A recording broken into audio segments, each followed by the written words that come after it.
Donc n'hésitez pas, hein. Si vous avez des questions, c'est pas forcément, encore une fois, lié à ce que je raconte. Si vous avez des questions de tout ordre, je peux essayer, enfin de tout ordre plus ou moins, hein, dans le marketing, je peux essayer d'y répondre. Je dis pas que j'aurai systématiquement la réponse, mais au moins essayer.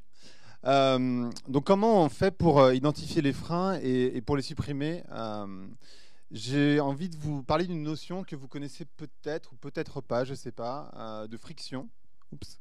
De friction. C'est une notion qui est beaucoup utilisée dans la Silicon Valley. Ils parlent que comme ça en fait, de friction et de friction consommateur. Donc c'est quoi une friction? Finalement, une friction, c'est quelque chose qui est pénible, compliqué pour le consommateur quand il a une expérience avec un produit. Donc une friction, ça peut être tout et n'importe quoi. C'est pas nécessairement des choses qui sont liées au digital d'ailleurs. Une friction, ça a trait uniquement, enfin quasiment généralement, exclusivement au développement produit, évidemment. Et c'est quelque chose qui est pénible. Donc quelque chose qui est pénible, je ne sais pas si vous avez déjà essayé de prendre un taxi à Paris, par exemple. Bon, bah, si vous essayez de prendre un taxi à Paris, vous allez vite vous rendre compte que, un, c'est difficile d'en trouver un. Deux, c'est pas dit qu'il vous accepte. 3, la voiture, elle n'est pas forcément bien. 4, le chauffeur, il n'est pas forcément agréable. 5, il met la musique qu'il veut. 6, parfois, il téléphone. 7, il ne vous emmène pas forcément là où, là où vous voulez directement. 8, vous n'avez pas le droit de payer avec une carte bleue parce que généralement, ils ne la prennent pas. 9, si vous oubliez un truc dans la voiture, bah, c'est tant pis pour vous, etc., etc., etc. Tout ça, quand on est consommateur, c'est des frictions. C'est-à-dire que l'expérience n'est pas idéale. Je ne sais pas si vous connaissez cette startup qui s'appelle, enfin startup plus ou moins maintenant, mais qui s'appelle Uber, ou d'autres d'ailleurs, chauffeurs privés, enfin il y en a quelques-unes, qui ont lancé une application. Alors une application, c'est pas qu'une application, parce que c'est des transports physiques quand même, mais ils utilisent le digital pour réduire les frictions. Donc vous avez une application mobile qui vous géolocalise. Donc vous appuyez sur un bouton, vous commandez votre voiture là où vous êtes, vous n'avez pas besoin de définir là où vous êtes. Vous savez combien de temps la voiture va mettre pour arriver, parce qu'en fait c'est déjà précisé. Avant même que vous commandiez la voiture. La voiture, vous la voyez arriver vers vous, physiquement, sur l'application. Donc, vous n'avez pas besoin d'attendre dehors qu'elle arrive. Une fois que la voiture est là, eh ben, le mec vous envoie un SMS où il vous appelle, donc vous n'avez pas besoin d'attendre dehors, vous pouvez profiter du temps avec vos amis. En fait, vous ne payez pas le temps de prise en charge, donc tout le temps qu'il prend pour venir vous chercher, vous ne payez pas non plus, ce qui est aussi à l'inverse du taxi. C'est systématiquement des belles voitures, la personne elle est systématiquement polie, elle vous ouvre la porte, etc. etc. Enfin, c'est des trucs de base, mais quand même intéressant. Vous avez de l'eau si vous avez soif, vous pouvez mettre votre musique si vous le souhaitez, vous mettez la musique que vous souhaitez, vous pouvez charger votre téléphone si vous le souhaitez dans la voiture. La voiture est géolocalisée, donc en fait, vous savez précisément le chemin qu'il a emprunté, donc s'il prend un mauvais chemin, nécessairement vous pourrez vous plaindre auprès du service et vous serez remboursé, donc il n'a aucun intérêt à le faire. Quand vous sortez de la voiture, en fait, il n'y a aucun échange d'argent parce qu'en fait, votre carte bleue est enregistrée sur l'application mobile, donc vous avez déjà payé. Vous recevez la facture sur votre email, donc pour les notes de frais, c'est quand même beaucoup plus pratique, vous ne perdez pas de temps. Qu'est-ce qu'il y a d'autre? Si vous oubliez un truc dans la voiture, évidemment, comme ils savent précisément qui est le chauffeur et quelle est la course, bah forcément ils vous le rendent, etc., etc. Donc vous voyez, c'est pas l'application qui fait que ça change tout, c'est simplement qu'à travers l'application et à travers le digital, ils enlèvent des frictions. Donc c'est vraiment ça le principe de friction. Je vais vous montrer plusieurs exemples, parce qu'effectivement, il n'y en a pas qu'un.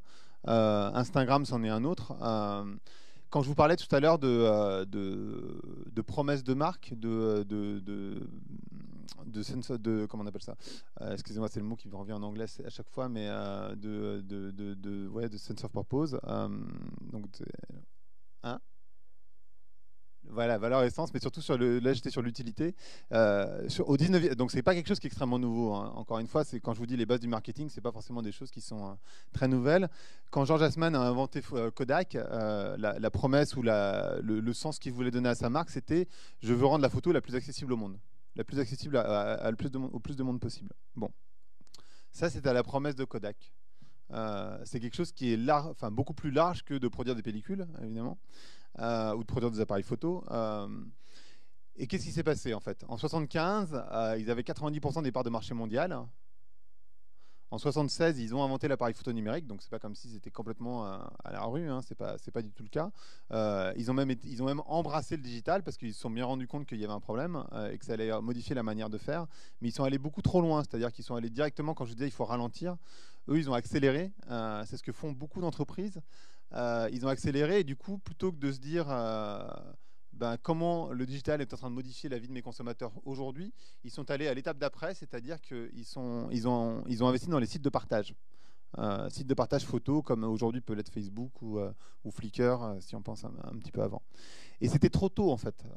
C'était beaucoup trop tôt. Et du coup, bah, vous avez des Canon, des Fuji, etc., qui ont simplement fait des appareils photo numériques et qui ont disrupté, on peut appeler ça comme ça, le modèle de Kodak qui aujourd'hui n'existe plus. Et ce problème d'aller trop vite et de voir trop en avant, il se répète. Microsoft, quand ils ont inventé l'ordinateur sans bouton démarrer, ils sont allés trop loin en fait. Et aujourd'hui, ils sont revenus en arrière, donc ils ont remis le bouton démarrer.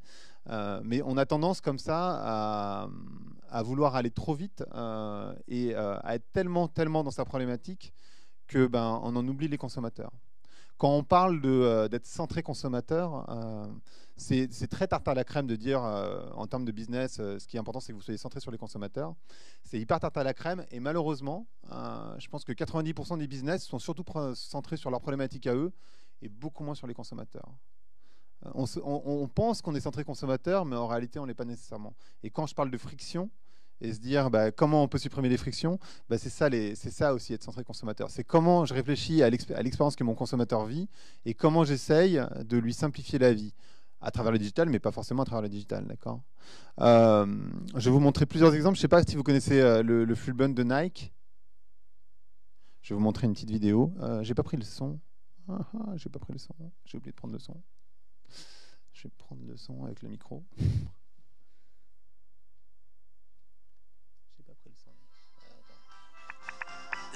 Avec de la musique, c'est pas très grave. Mais je vais vous expliquer. Je vais essayer de trouver le son après, parce que j'en ai besoin pour la vidéo d'après, pour le coup. Si quelqu'un peut m'aider à trouver le son, ça va être pratique. En fait, le Full Bund, c'est quoi? C'est un bracelet qui a été développé par Nike et qui permet au consommateur, finalement, de suivre son activité sportive. Ce qu'on appelle le quantified self, donc de quantifier au fur et à mesure tous les jours ses performances sportives. Et en fait, le bracelet, lui, sait quand vous courez, quand vous faites du vélo, quand vous êtes en train de dormir, quand vous marchez, etc., etc. Il est capable de le définir en fonction des mouvements que vous faites. Alors, ce qu'il faut comprendre dans ce bracelet, il y a beaucoup de choses à comprendre. Donc, c'est un support digital. Alors, les différentes choses à comprendre, c'est Nike, c'est pas juste un producteur de chaussures, c'est un coach sportif.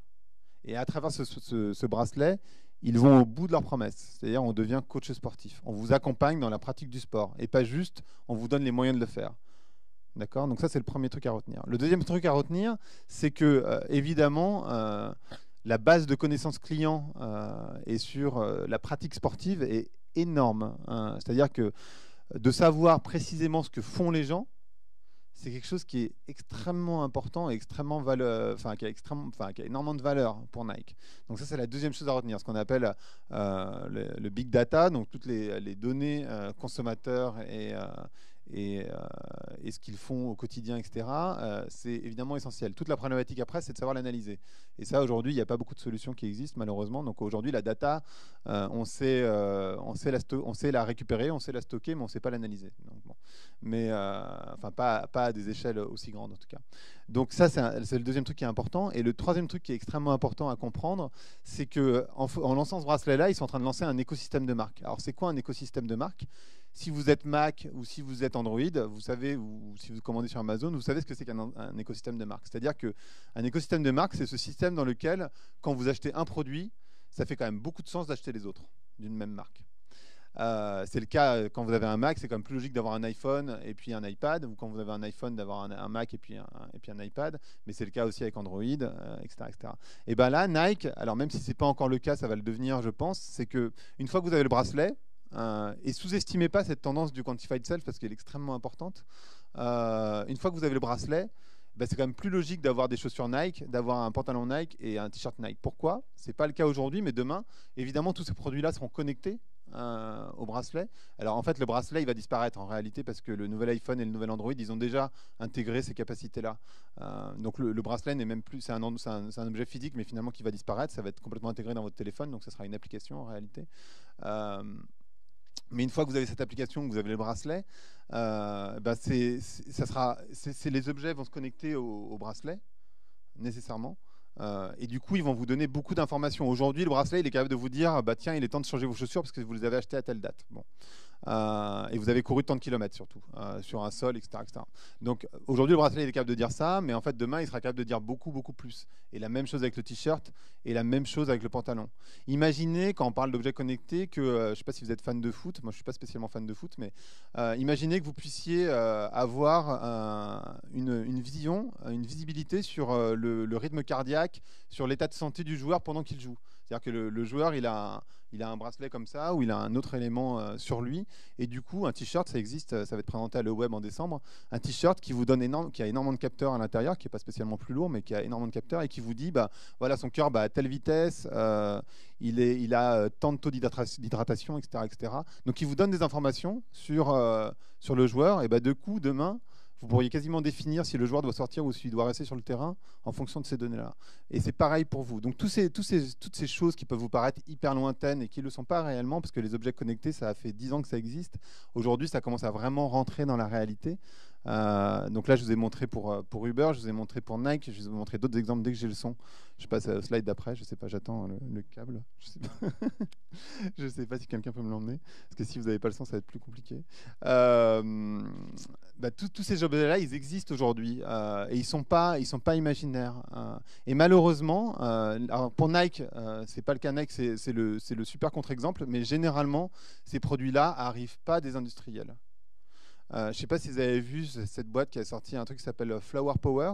Donc le Flower Power, c'est quoi? C'est une tige, en fait, que vous mettez dans votre plante. C'est assez simple. Ça coûte 50 €, donc vous la mettez dans votre plante et en fait, ça vous dit sur votre téléphone quand est-ce que vous devez changer la terre, quand est-ce que votre plante a soif, si elle est trop exposée au soleil, si elle n'est pas assez exposée au soleil, etc., etc. Et qui a lancé ça? C'est clairement pas Leroy Merlin, c'est clairement pas toutes les boîtes de bricolage, de jardinage. C'est une boîte qui fait des puces Bluetooth à l'origine et qui s'appelle Parrot. Et c'est pas quelque chose qui est extrêmement cher, c'est 50 €. Et parce qu'en fait, aujourd'hui, tous ces capteurs-là, ils coûtent rien en fait à développer. Et aujourd'hui, la révolution, entre guillemets, si révolution doit y avoir marketing, elle n'est pas dans le fait de savoir si vous devez converser sur le web social ou pas, parce que ça, c'est pas vraiment une révolution de se dire que dans le marketing, il faut converser. A priori, être un communicant, c'est écouter et discuter, mais c'est d'abord écouter. Là, les problématiques qu'on se pose en ce moment, c'est plutôt de savoir comment, à travers des objets connectés, vous allez pouvoir réduire les frictions de votre consommateur.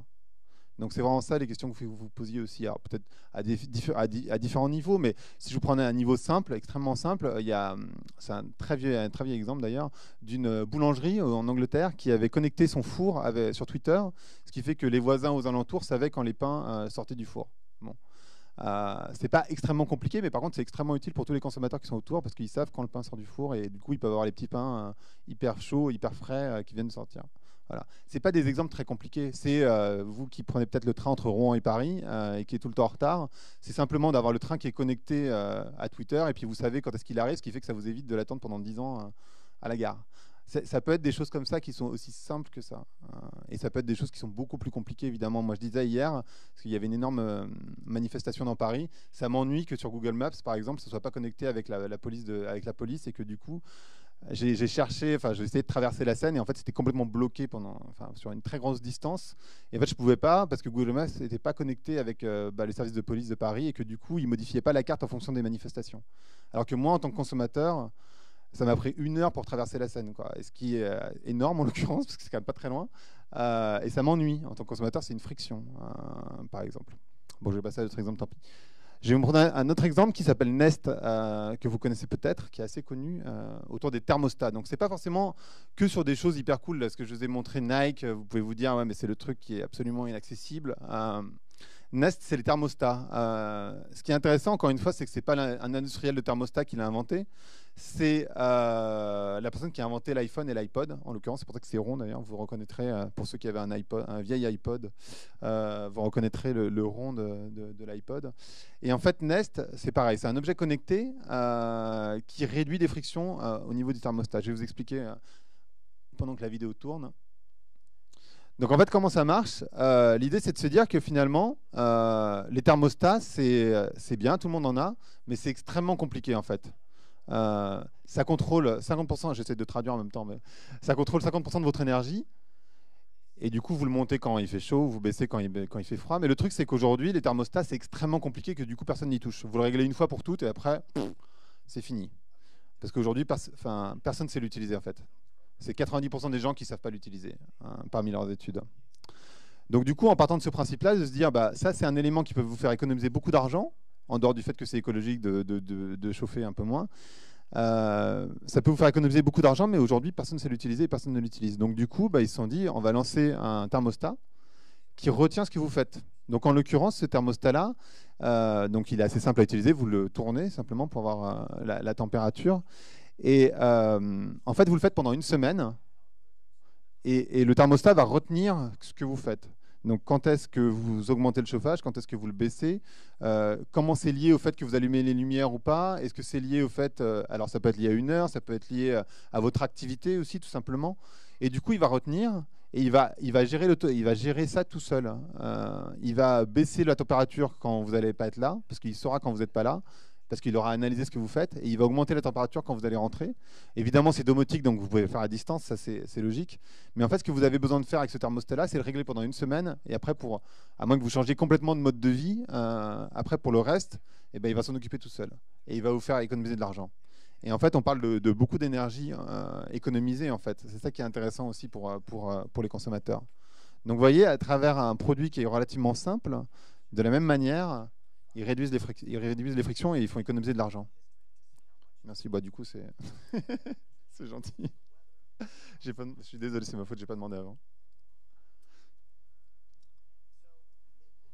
Hein. Alors le souci que je rencontre, c'est généralement avec... Alors moi, c'est vrai que j'ai tendance à travailler avec des très grosses structures, mais le souci que je rencontre en général avec les structures avec lesquelles je travaille, c'est qu'on me dise, bah, ouais, mais moi, pour l'instant, j'avais eu cette discussion avec le directeur marketing d'SFR, par exemple, en 2007, où il me disait, bah, c'est sympa les conversations sur Internet, mais moi, pour l'instant, je vois pas d'impact sur mon chiffre d'affaires, donc je m'en moque. Bon, c'était il y a un petit moment, hein, c'était il y a 5-6 ans. Mais malgré tout, c'est vraiment ça le constat, c'est qu'en général, les marques où les entreprises attendent de voir un impact sur leur chiffre d'affaires pour réagir. C'est-à-dire qu'on se dit, bah, pour l'instant, ça n'a pas d'impact, donc c'est pas très grave. Et le jour où ça a un impact, du coup, on réagit. Le problème, c'est que le jour où ça a un impact, c'est déjà trop tard. Et c'est tout le problème. C'est-à-dire que, évidemment, ça fait du sens de se dire, bah, je vais attendre de voir, et puis attention, je ne suis pas sûr, et puis j'ai d'autres priorités, etc., etc. Et puis le jour où ça arrive,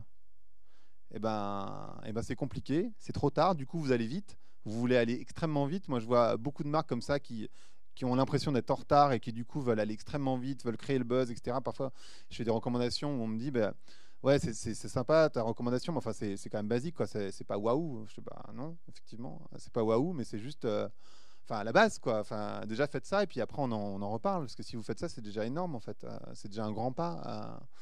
Et généralement, on va aller trop vite. Et quand on va aller trop vite, on dépense beaucoup d'argent. Et quand on dépense beaucoup d'argent et qu'on va trop vite, en général, on se plante. Et du coup, on se dit, ouais, mais enfin, quand même, c'était mieux avant. Et ça, on le voit quasiment systématiquement. Donc, faites attention à ça. Attendez pas de voir une chute dans vos profits pour réagir. Réfléchissez à ces systèmes de friction, à vous dire, bah, finalement, en tant que consommateur, les frictions pour mon consommateur, c'est celle-ci. Mon utilité, c'est celle-là. Et si j'essaye de réduire les frictions de mon consommateur, il faudrait que je fasse ça. Et peut-être que c'est à travers le digital, peut-être que ça n'a rien à voir avec le digital, mais vraiment, il faut y penser. Et ça, c'est vraiment essentiel. Ce qu'il faut saisir, c'est que l'innovation, elle est nécessairement dans la quête de l'échec. En France, on n'a pas vraiment cette culture de l'échec, on n'aime pas trop l'échec en France. Mais l'échec, il est indispensable aujourd'hui dans une société où ça va extrêmement vite, où effectivement le marketing, il y a quand même pas mal de choses qui ont changé. Vous pouvez que échouer.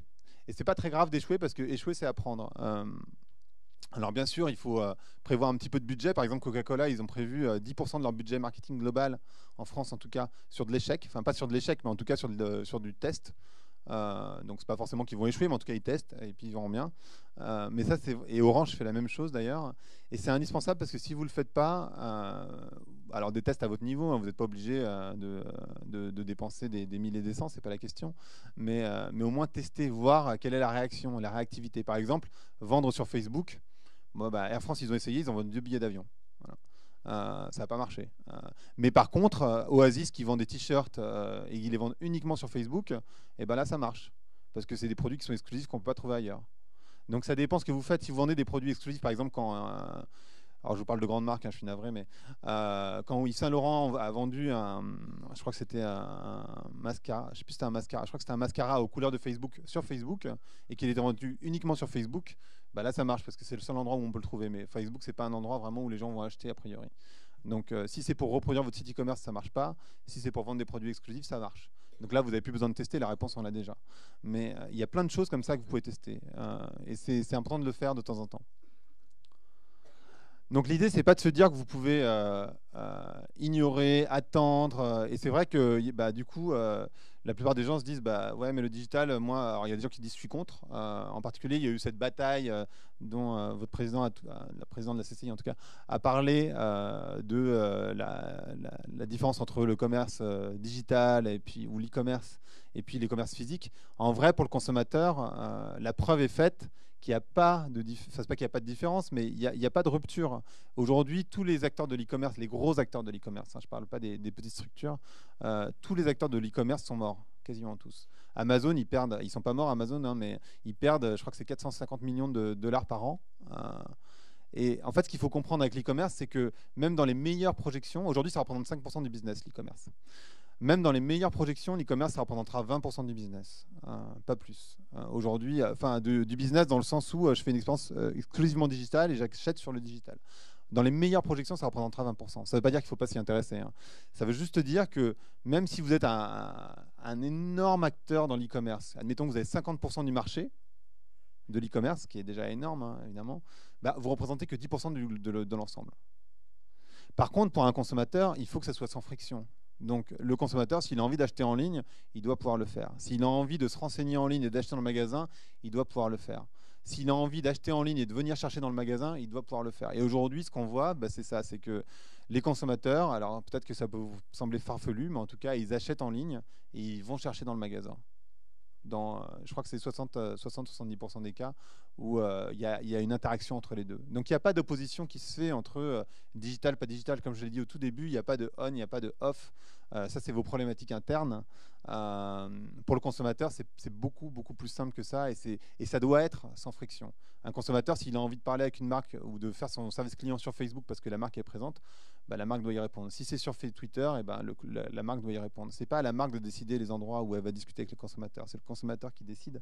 Et c'est ça aussi, quand je vous disais qu'on retourne au marché du dimanche, etc., et que parfois ça peut être un petit peu compliqué. Bah, c'est aussi de ça qu'il s'agit. C'est que ce n'est pas vraiment vous qui décidez, c'est le consommateur. Et votre consommateur, a priori, c'est votre meilleur allié. Ce n'est pas un poids qui vous pèse. J'ai fini cette partie-là. Je ne sais pas si vous avez des questions sur cette partie-là. N'hésitez pas, hein. Après, on va parler de sites web et de la manière dont les images peuvent résoudre ou en tout cas simplifier un certain nombre de frictions. Mais entre-temps, si vous avez des questions sur les frictions, sur le marketing, sur l'évolution du marketing, sur les blogueurs, ça peut marcher aussi. Ah, madame. Merci. Je me sens seul sinon.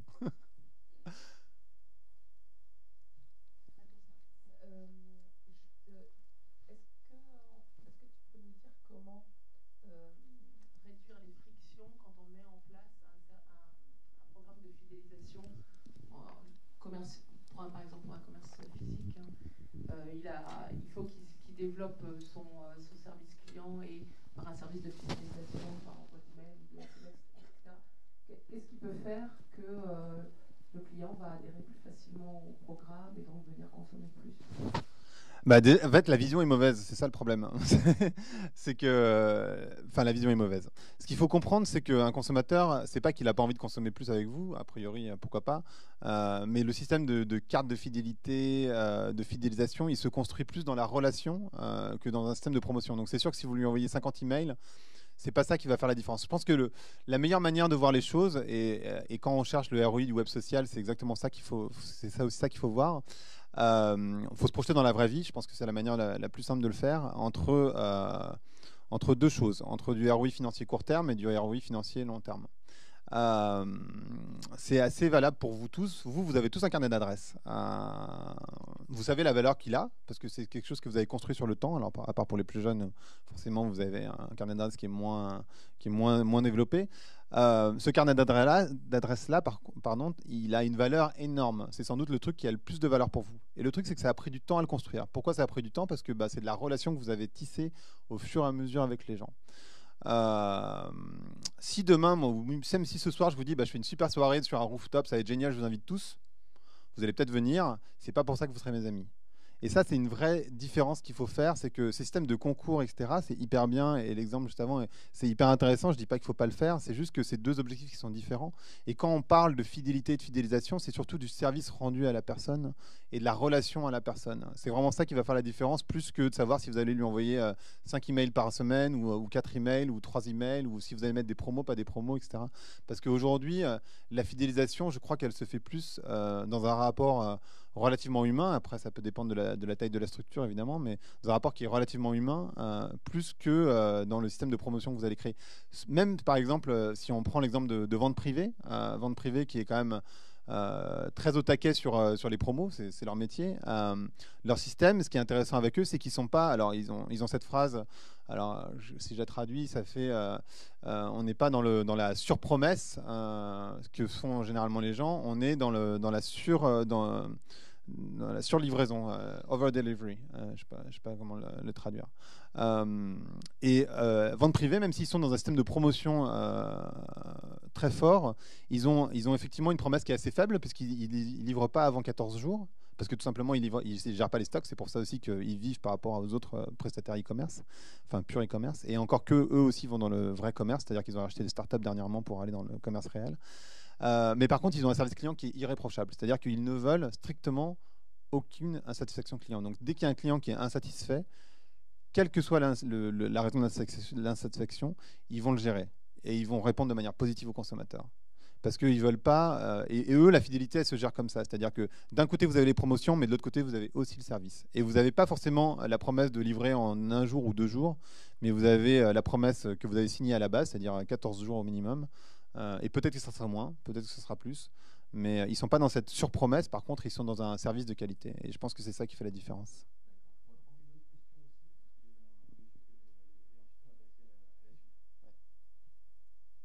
Bonjour.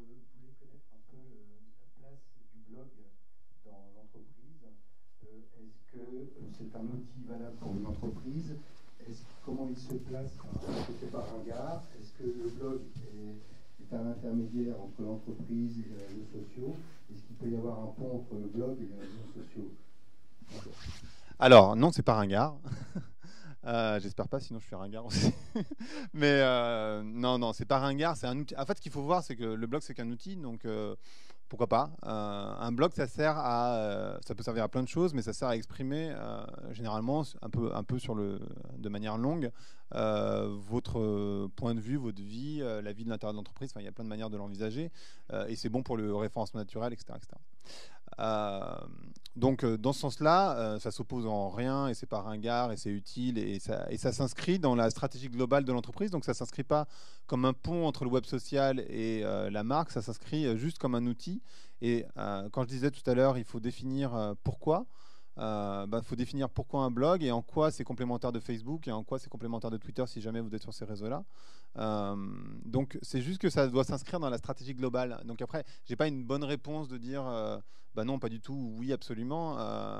Il n'y a pas de super bonne réponse à la question parce que ça dépend de la strate globale. En tout cas, ce qui est clair, c'est que c'est pas ringard, c'est un super outil en général parce que ça aide vraiment les entreprises et ça peut aider le consommateur justement dans cette quête pas de vérité, mais en tout cas d'authenticité qui est extrêmement importante pour les consommateurs, enfin pour tout le monde, je suppose. Et le blog doit pouvoir servir à ça, donc aller vers l'authenticité, partager, etc.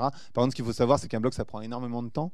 Ça demande des qualités rédactionnelles, etc. Donc c'est là où ça devient un peu plus compliqué par rapport à un Facebook où c'est plus créatif et où généralement il faut mettre principalement des images, pas trop de texte, parce que c'est ce qui fonctionne le mieux sur Facebook. Enfin, pour plein de raisons que je ne vais pas expliquer là, mais voilà. Je ne sais pas si ça répond, mais...